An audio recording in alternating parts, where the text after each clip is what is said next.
You sit down at your desk with a clear plan to finish a demanding task. Then, 90 seconds later, you find your hand holding a glowing phone, staring at a feed with absolutely no conscious memory of having made the decision to pick it up. You didn't evaluate your options and choose to stop working. Your hand already knew the route to your pocket or the edge of the desk, and your thumb found the app icon before the thought ever registered in your brain. It is an automatic reflex. We tell a very specific story about this kind of behavior. The culture insists that if you cannot focus on your work, you are lazy, easily distracted, or lack personal discipline.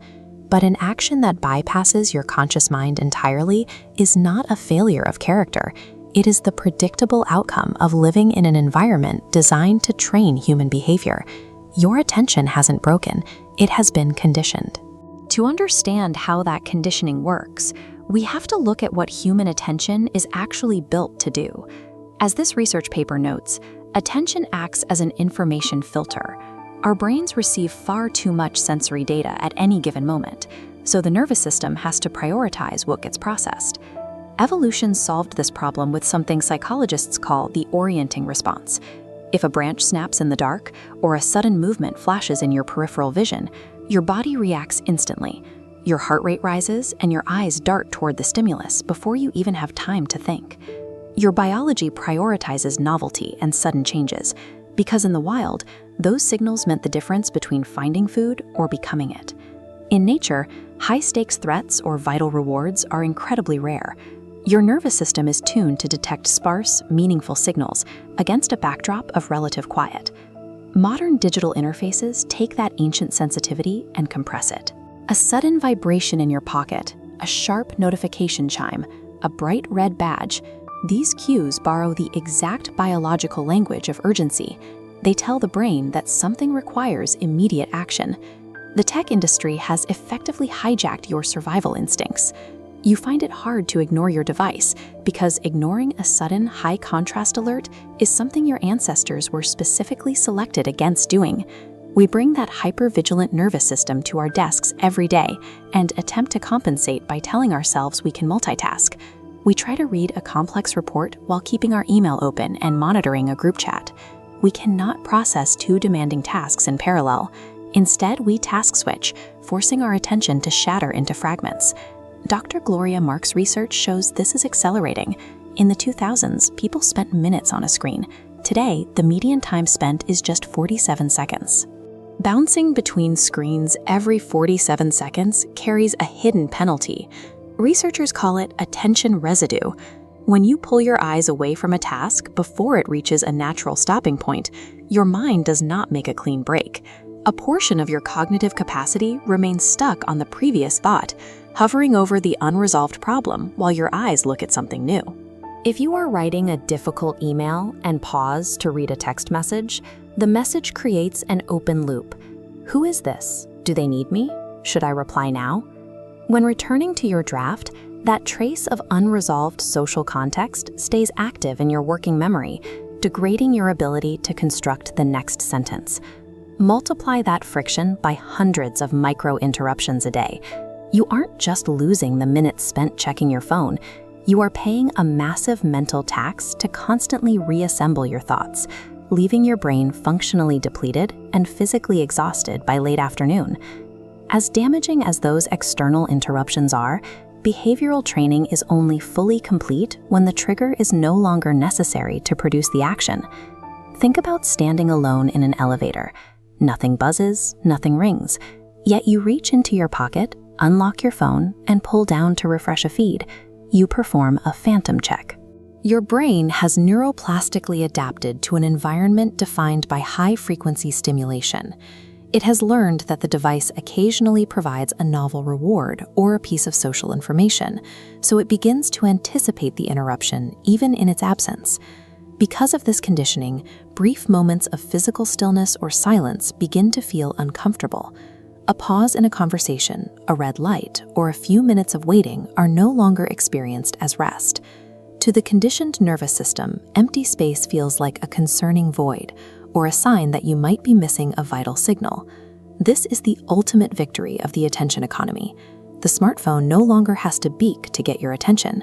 It has successfully rewired your reflexes to the point where you now interrupt yourself. When you realize this is happening, the standard advice is almost always some variation of just put the phone away. We rely on willpower to fight the urge to check. And almost inevitably, the advice fails. Willpower is not a fixed moral trait that you either have or you lack. It is a state-dependent biological resource.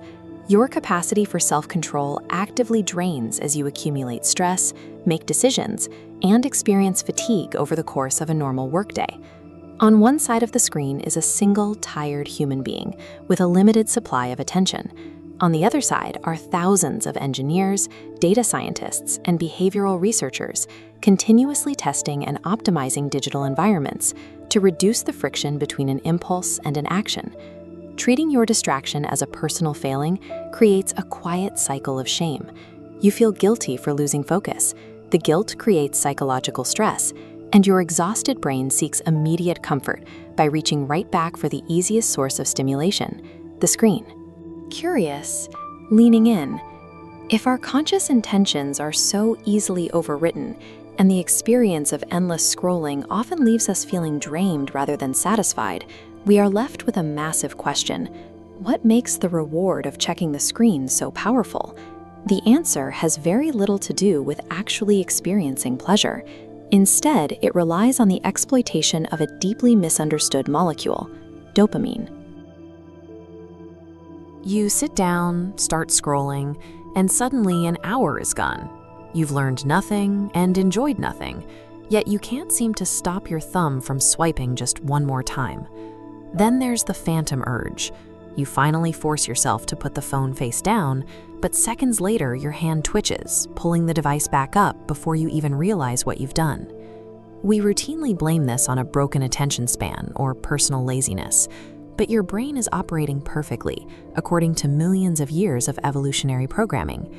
It is simply trapped in an environment designed to weaponize those exact instincts. This constant checking has become a trained reflex, creating a persistent tension between what you intend to do and what your hand actually does.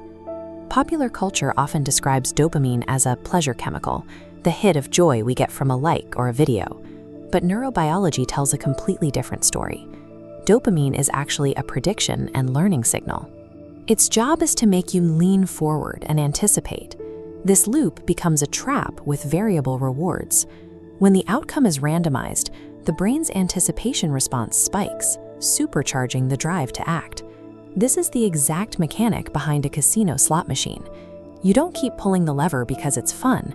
You keep pulling because you don't know if the next result will be different. Your social feed operates on this same biological thrill. You aren't addicted to the content itself. You are addicted to the uncertainty of what the next swipe might bring. You can feel this engine running when you try to do quiet, deep work. Think of the physical discomfort of the first 10 minutes of writing a difficult report or reading a dense book. That squirming sensation signals a physiological withdrawal. Your brain has grown accustomed to a high-frequency drip of micro-rewards, and when that frequency drops, the nervous system protests. When you feel like you can't focus, you are actually just feeling the sudden drop in environmental stimulation. This biological vulnerability is the foundation of a multi-trillion-dollar economy. Human attention is a quantifiable commodity, measured and sold at a staggering scale. To keep that commodity flowing, designers use dark patterns like infinite scroll and autoplay. By dissolving the page breaks and chapter ends that used to serve as natural stopping cues, they ensure the momentum never has to break. This creates a massive asymmetry. It's one exhausted human at the end of the day, fighting against thousands of engineers and algorithms optimizing every millisecond for retention. In this architecture, continuing to scroll requires no effort at all, while stopping requires a massive active act of will. Telling yourself to just use your phone less is a trap. It focuses the problem on your character rather than the environment you are living in. The first defense is friction. You have to place physical and digital obstacles between the cue and the action. If you make the compulsive path less automatic, you give your conscious mind a chance to catch up. Second, you have to protect the boring beginning. Understand that the first 15 minutes of focus will feel like a struggle. If you wait that withdrawal out, your deeper, slower reward systems will eventually take over. We cannot out-willpower an environment designed to defeat it. We have to redesign the space itself. Our best metric for success is tracking task switches, not just time. Gloria Mark's research suggests that when working on screens, our attention averages just 47 seconds before we jump to something else. Every switch carries a cognitive tax. Multitasking is a myth. We are fracturing our focus and draining our mental energy. This paper on the psychology of attention highlights the crisis. Digital devices are designed to keep us on the distraction side of our biological balance. They prioritize salient stimuli, the loud and novel, in ways that don't serve our safety or fulfillment. Reclaiming focus isn't about being more productive. It's about recovering the space between impulse and action, the quiet margin where you actually get to choose what happens next.